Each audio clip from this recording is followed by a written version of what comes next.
Ազգային ժողովի նախագահի տեխնացուի ընտրության հետ կապված ես իմ մոտեցումները չեմ հայտնի, էլի նույն նկատառումով,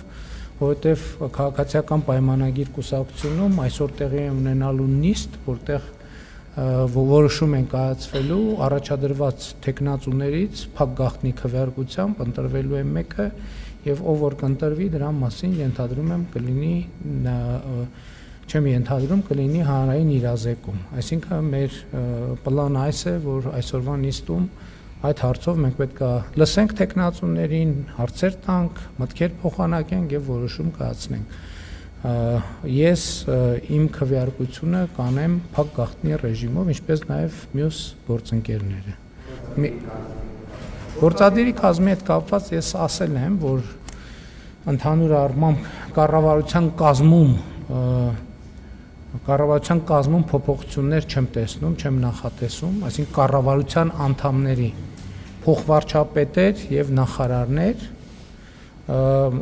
այլ մակարդակներում որոշ փոփոխություններ ենթադրում եմ, որ տեղի կունենան։ Ոչ թե ենթադրում եմ, այլ մտածում եմ, որ փոփոխություններ տեղի կունենան։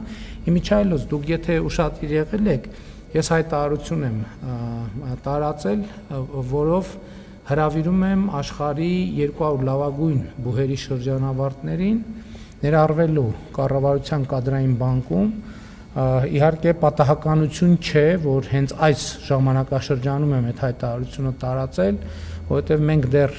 ունենք ըստ էության ավելի քան 1 ամիս, համարյա 2 ամիս ժամանակ կառավարության եւ նրա ինստիտուտների ձևավորման շուրջ մտածելու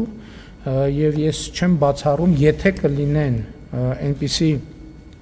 այնպիսի անձինք, այնպիսի մարդիկ, որոնք որոշակի չափանիշների կհամապատասխանեն եւ կառավարության ռազմավարական տեսլականը կկիսեն, ես չեմ բացառում, որ հենց այս փուլում